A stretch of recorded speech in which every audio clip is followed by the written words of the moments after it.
Sunday mornings, and we're halfway through our second chapter. Remember, in chapter 1, Jesus has arrived on the scene. The new King of Israel has come. He's been baptised in the Jordan. He's been anointed with the Holy Spirit of God. God has put his stamp on him. He's like, this is my son. And in Jesus, remember, we saw a new Joshua. That's what the name of Jesus is. It's Yeshua, Joshua. A new Joshua bringing the nation back to square one. Where the first Joshua entered Canaan via the Jordan, now the second Joshua invades the land via the Jordan. That's why Jesus is baptised in the Jordan. But why does Jesus have to bring the Jews back to square one? Why is he pressing the reset button? Why is he starting again? Well, it's because the nation is corrupt. Remember, the temple isn't working, is it? We can no longer, if we go to Jerusalem, to the temple, we can no longer find answers there. We can't have our sins absolved by offering sacrifices. It's not working. The religious leaders are part of the problem. They've corrupted the whole nation. They are bad shepherds. Remember last week we saw that the sick, lost sheep of the nation, so the tax collectors, the sinners, the prostitutes, the sick, they're not being sought out and chased and brought back into the fold. The scribes and the Pharisees and the priests, they wash their hands of such people. But Jesus is different, isn't he? Wherever he goes, he brings a taste of heaven with him. People are healed, demons are cast out. This man welcomes tax collectors and sinners. And he eats with them, sits down and has dinner with them. And the Pharisees, the religious leaders, they can't believe what they're seeing. This man's sitting down with tax collectors, sinners. What's he doing? But remember, we saw that Jesus' priority wasn't simply to go around and do miracles. We learned last week that his priority was to preach. And when Jesus arrives, he preaches the gospel. He tells people the kingdom of heaven is at hand. So you can reach out and you can touch God. You can know God. You can have a relationship with God. You can have a glorious eternity with God. Jesus came to solve our eternal problems, not our temporary problems. That's what he's interested in. The king has arrived and he's doing amazing things. He's done miracles. We would expect then that everyone would be overjoyed. Here comes a miracle worker, he's doing wonderful things. It's time for celebration. But there's one group of people for whom the arrival of the king is not good news, isn't there? We're talking about those religious leaders, the Pharisees, the scribes, the priests. Remember, in our very first sermon in Mark, we discussed what the word gospel means. A gospel is a declaration of regime change. So there is a new king in town. And that's good news if you're looking for change. But of course it's bad news if you're currently clinging on to power.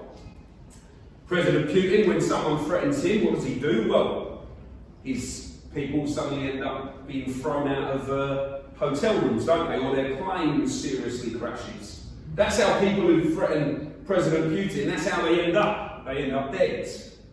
Those in power do not like to have their authority challenged. Well, the Pharisees are no different. And so today we'll see that they reject their king. The king rejected, that's our title. And the religious leaders in this passage, they reject Jesus in three clear ways, right? So we've got 3 points. And at each point we'll see the Pharisees' complaint and Jesus' response. What's the first thing the Pharisees reject? Well, point number 1. Come up. They reject their own feast or their own party. Look at verse 18 of chapter 2. Now John's disciples and the Pharisees were feasting, and some came to him and said to him, "Why did John's disciples and the disciples of the Pharisees feast, but your disciples do not?" Notice first that the opposition to Jesus and his teaching grows throughout this chapter. So look at chapter 2, verse 6 a minute. The Pharisees start off confronting Jesus in their hearts. They don't confront him openly. How can he forgive sins, they ask themselves. And then in verse 16, they go a step further. They challenge his disciples. They confront the disciples. Why does he eat with sinners, they ask him. And now in verse 18, they've sent other people to go and question Jesus on their behalf. And in verse 24, they're finally going to pluck up enough courage to talk to him themselves. So verse 18, they ask, how come your disciples don't fast? John the Baptist's followers fast, and the Pharisees fast. What makes your lot so different, so special? Well, it's important to know that the Jews were only instructed to fast on one day a year. And that day was called the Day of Atonement. Without getting bogged down in what the Day of Atonement was all about, it was a day when Israel lamented their sin. So 2 goats would be selected, one would be sacrificed, one would be let off into the wilderness. It was a solemn day. It was a day where you thought, well, I've really angered God, I've upset God. The Jews would mourn their sinful state. So God's law said you fast on that day. That's all God demanded them to do. You afflict yourself, you show remorse for the state of your lives. But the Pharisees, the religious leaders, had gotten into the habit of fasting a lot more regularly. By Jesus' day, the Pharisees were fasting twice a week, on a Tuesday and on a Thursday. Now, why would they do this? Well, if it was because they were genuinely sorry for their sin, well, fine, fast as often as you want. But actually for them, it had become an outward sign of their piety. It was all a show. They wanted everyone to know that they were fasting. They wanted everyone to know how holy they were. So they'd walk around like this, oh, compare this stand, I'm so hungry today. And everyone would go, oh, look how holy he is. Look, he hasn't eaten. Oh, what a holy chap. So the Pharisees were saying, we're showing how committed we are to God. We're showing how sorry we are for our sins. Why aren't the disciples? Why doesn't someone go and ask Jesus about this? The Pharisees suggest. And so people do. Well, that's their complaint, but what's Jesus' response? Sort of time. Well, look at verse 19. Jesus exposes their religion. Jesus said to them, can the wedding guests fast while the bridegroom is with them? As long as they have the bridegroom with them, they cannot fast. The days will come when the bridegroom is taken away from them, and then they will fast in that day. Now, I imagine that when Jesus said this, the people talking to him, they would have been shocked. Their jaws would have dropped. Because what he says is no off-the-cuff remark. He's not simply giving a social commentary on wedding etiquette. What is Jesus talking about? Well, look up there in a minute. This is Isaiah 54. Isaiah wrote about 750 years before Jesus arrived. And he prophesied that the Jews, because of their sin, were going to be taken into slavery in Babylon. But afterwards, God was going to come and personally rescue them. And look at the language he uses, right? So verse 4, Isaiah 54, fear not, you will not be ashamed. Be not confounded. You will not be disgraced. For you will forget the shame of your youth. And the reproach of your widowhood you will remember no more. So basically, because of their sin, God's had to separate from his people. Israel and Judah are now like a widow. God has divorced them because of their sin. And now look up here, verse 5. For your maker is your husband. The Lord of hosts is his name. And the Holy One of Israel is your Redeemer. The God of the whole earth, he is called. For the Lord has called you like a wife, deserted and grieved in spirit, like a wife of youth when she's cast off, says your God. God's saying to the Jews, look, you're going to be taken into Babylon, but God, your husband, is going to return and he's going to rescue his brides. And the prophet Hosea says the same thing. So now look again at what Jesus says. Can the wedding guests fast while the bridegroom is with them? As long as they have the bridegroom with them, they cannot fast. Now in Western culture, it's the bride who's the star of the wedding, isn't it? Everyone's looking at the bride, what a lovely dress. But in the first century, it was the groom who was the star of the show. He would leave his house with his groomsmen, his best man, all his buddies, and they would make their way through the town, and he would go and claim his bride. And on the way through the town, the whole town would come out, they'd celebrate, they'd dance, they'd clap. It was great.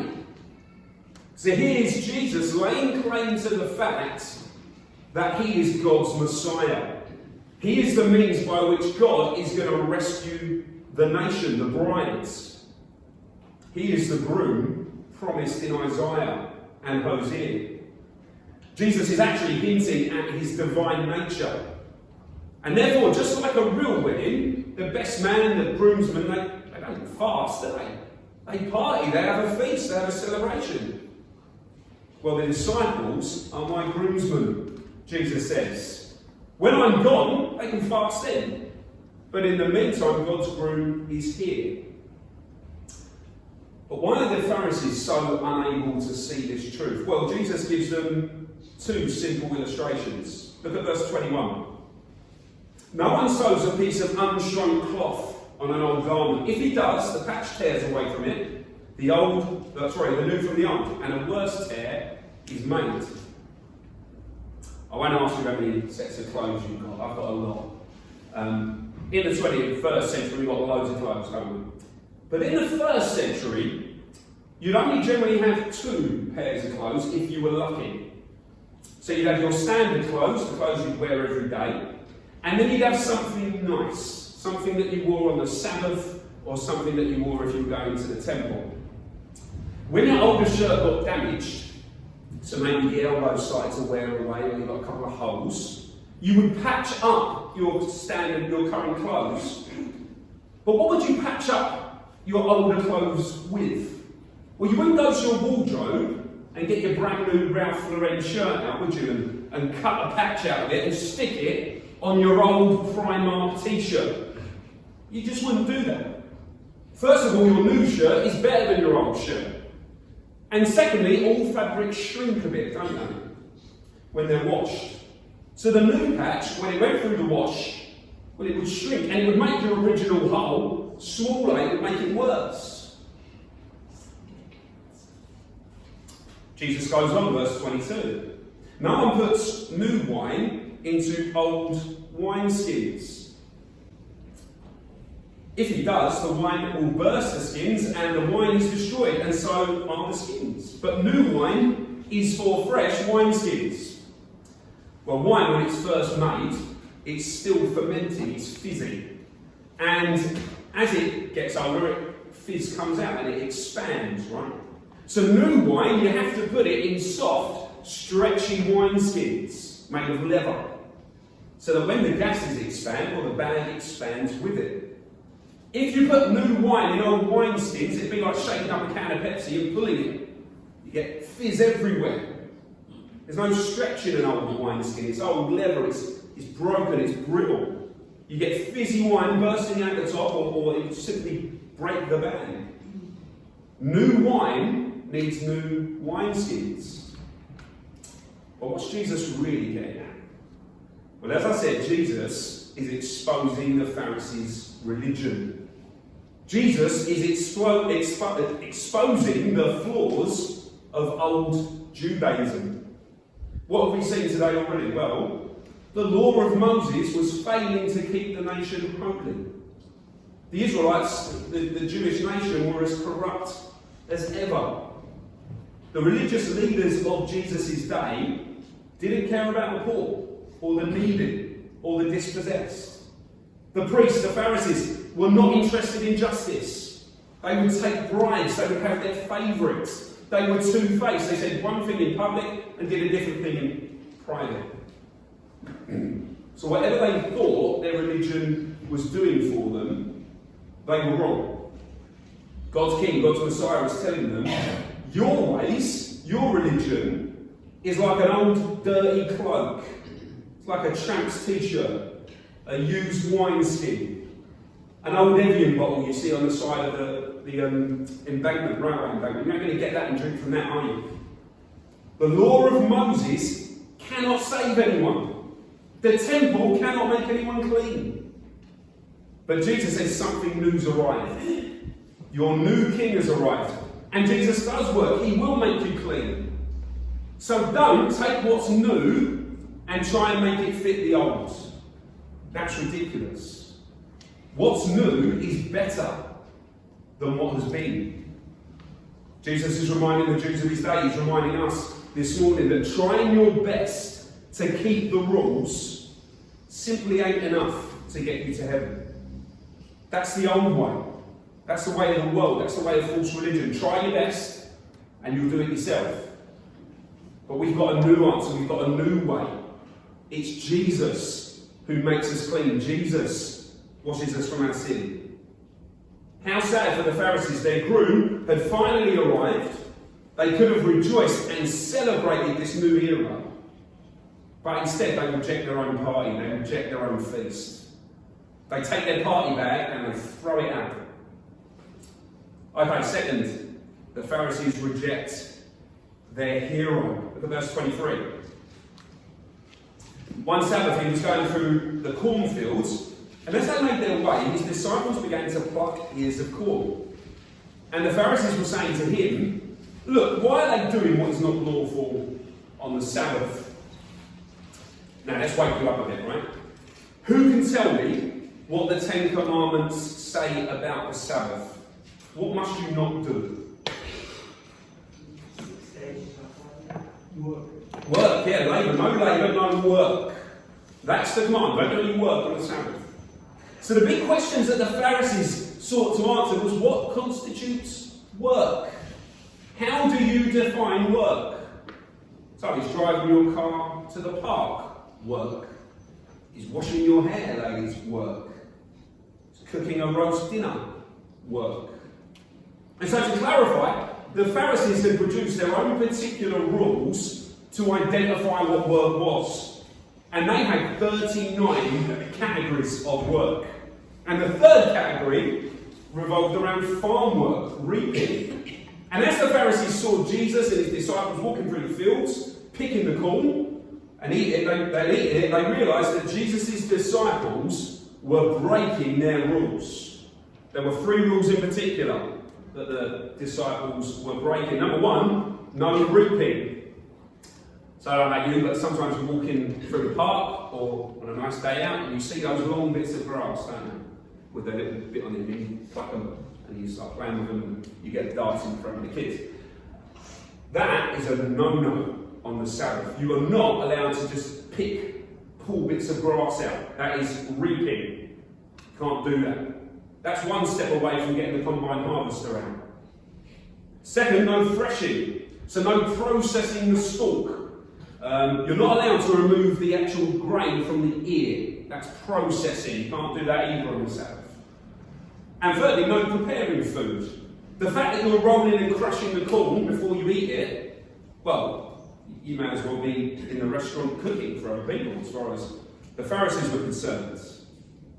Now, out of interest, even today, some Hasidic Jews still have extremely restrictive Sabbath laws. Some of them will organise for a Gentile to come into their house to turn off the light for them. Or they'll simply leave their lights on all Saturday because they believe that to simply turn a light on or off is work. But notice the hardness of the Pharisees' hearts, though. Jesus is the King of Israel. He should be their hero, the one they look up to, the one they listen to, the one they admire and learn from. But here they are throwing accusations, and they're false accusations, by the way. They're throwing false accusations at their king.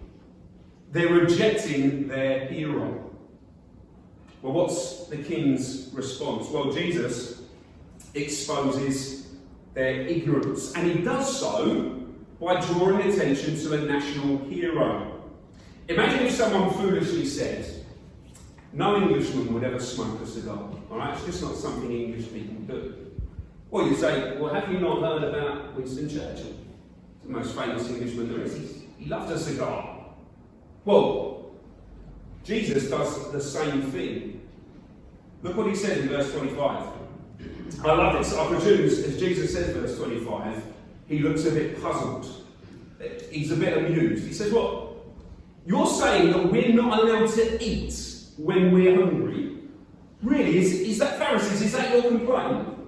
Verse 25, have you not read what David did when he was in need and was hungry? He and those who were with him. King David, there he is, looks like a Braveheart, according to AI. King David was on the run from King Saul, and he and his men were exhausted. They'd been on the run for days, barely eaten. David stops by a local place of worship, like a mini tabernacle, and he meets a guy called Ahimelech, the high priest. And David's so hungry, he begs Ahimelech, please give me something to eat or we'll starve. Ahimelech has got a famous son called Abiathar. So Jesus says this is in the time of Abiathar the priest. Abiathar's dad gave David, our national hero, holy bread, bread of the presence. This bread was only supposed to be eaten by the priests. That's what the law of Moses said. You're not allowed to eat this if you're not a priest. And yet, because David was the king, he could overrule the law of Moses. He was the national hero. So no one bats an eyelid. No one says it's a problem when David does it. When the Messiah is in town, he determines how the law is to be interpreted. The king will tell you the rules, not the priests. The priests do what the king tells them to do. That's Jesus' point. Jesus said to them, verse 27, here's what the king says. The Sabbath was made for man, not man for the Sabbath. So the Son of Man is even Lord of the Sabbath. Jesus says, I'll tell you how to interpret my Father's law, not the other way around. You don't tell me, I'll tell you. Alright, what about us then? Well, simple thing to know for us is that God's laws are there to improve your lives, not ruin them. When people think of Christianity, what do they say? They say, well, I'd like to be a Christian, but there's just too many rules, aren't there? And I don't want to be restricted like that. I find God's rules too stifling. I want to be free to do what I want to do. And God's laws are boring, aren't they? Following God's laws makes you dull. I just want to have fun. But look, the truth is, God's laws are totally good. Because God is totally good. So take the law in question, right? Remember the Sabbath day, or the Saturday. Remember the Sabbath day to keep it holy, to keep it special, to keep it separate. Now, why had God given this commandment to the Israelites? Well, to answer that, let's think about when God gave this command to the Israelites. I'll ask you, when did God give this commandment to the Israelites? Anyone? Sinai. By Mount Sinai. Where had they just come from? Where had they been before Sinai? Egypt. And what had they been in Egypt? Slaves. Here's a question, do slaves get a day off? No. You work a slave until he or she dies, don't you? Slaves have no rights, no holidays. So God says, I've freed you from slavery. Now I command you, as a nation, you're never going to be treated like slaves again. Every week I command you to have a day off. A day when you don't have to do any work. A day when you can relax and chill out and spend time with your family. God gave the Sabbath to man because he loves man. But notice what human beings do with this wonderful gift. We go to one of two extremes, don't we? We either say, no, God's cruel. Who is God to tell me I can't do work on a Saturday? I can do what I want. In fact, I want to work every day if I want to, whether it's good for me or not. Or the religious zealot goes to the other extreme, don't they? They say, well, God hasn't gone far enough. I'm going to redefine what God means by work. So now, walking to the park is work. Can't do it. Turning on the light is work. You can't do it.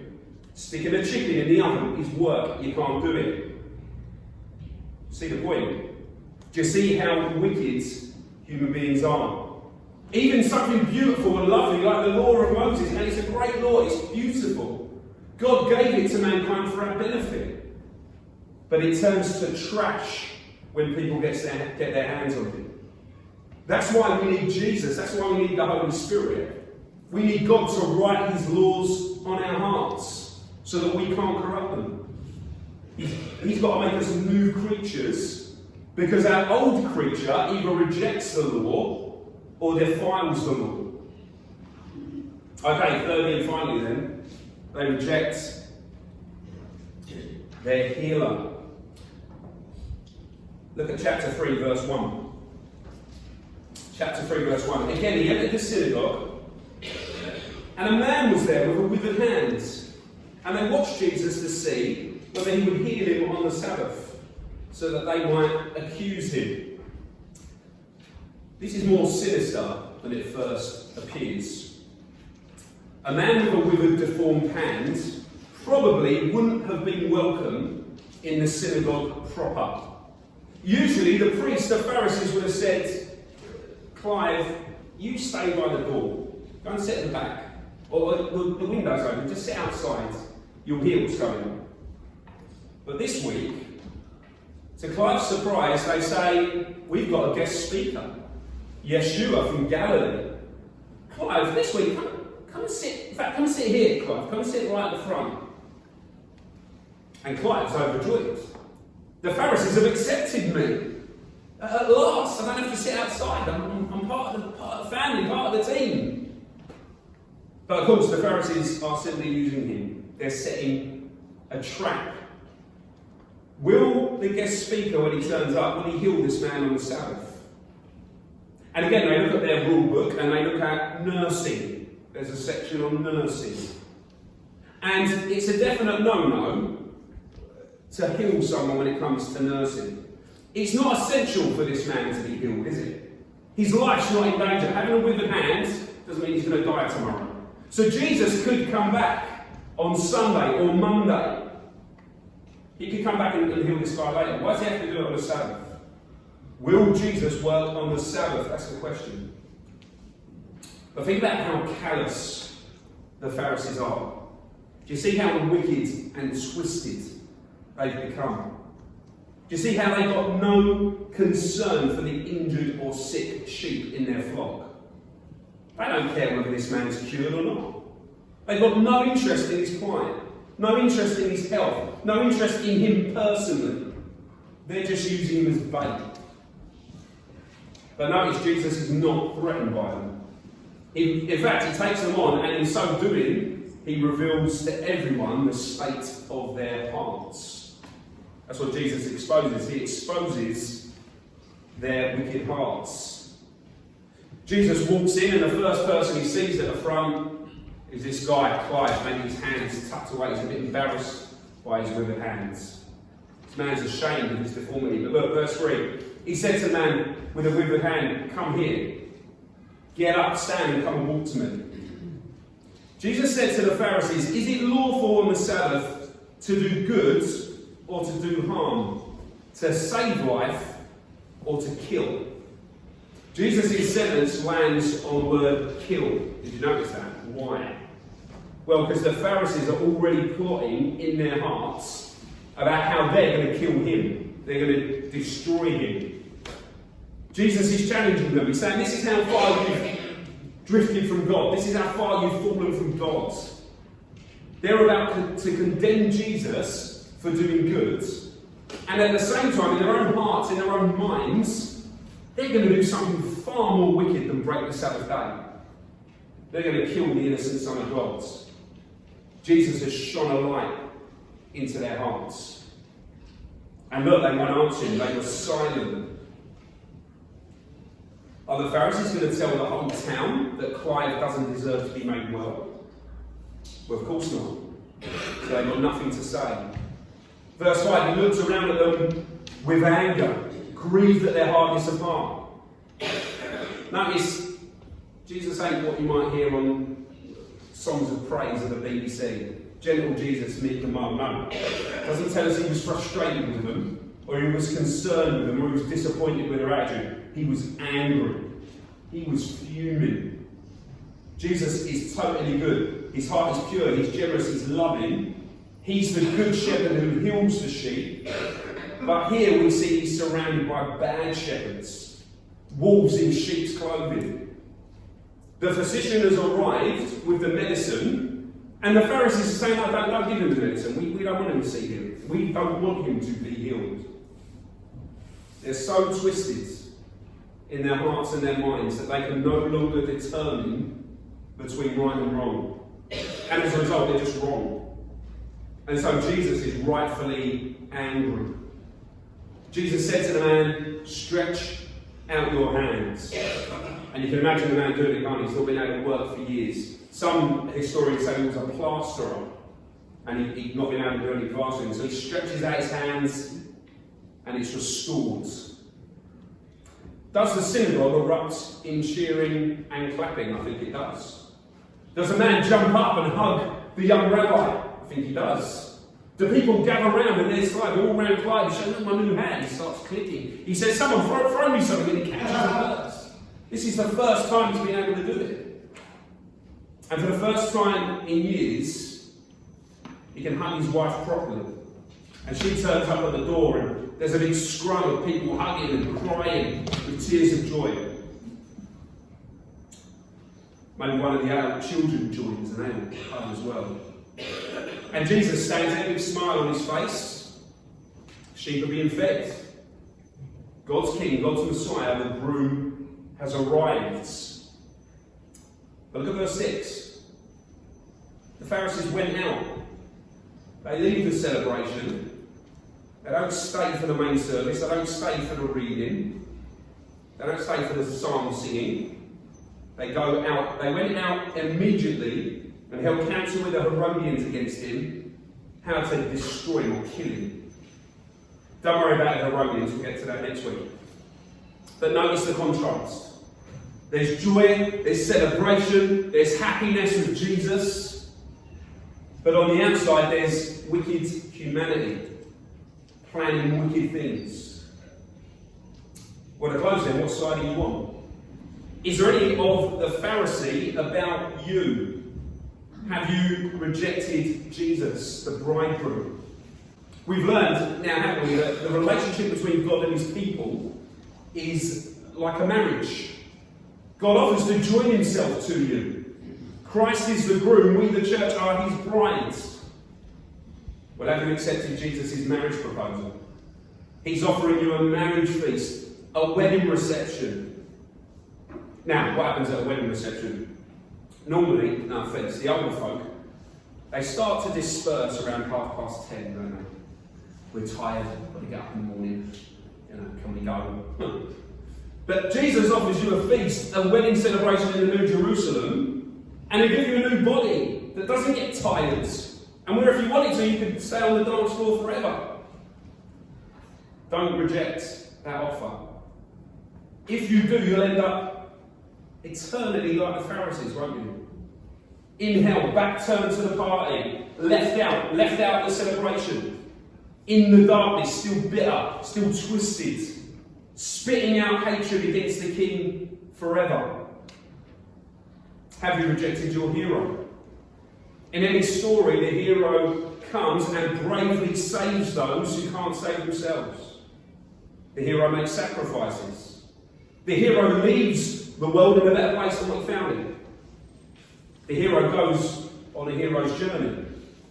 Well, our hero, his journey led him to the cross, where he died that he might save his people from their sins. Don't reject your hero, don't reject your king. And have you rejected your hero? We've been broken and twisted and destroyed by the sin in our hearts and our lives, haven't we? We've messed up our relationships with one another, and worse, we've messed up our relationship with God. But by dying on the cross, Jesus is able to heal you, to repair the damage done by your sin, to repair the relationship with God our Father. Jesus makes you this offer this morning. So for you, will he be the king rejected or the king accepted? I pray that it's the latter.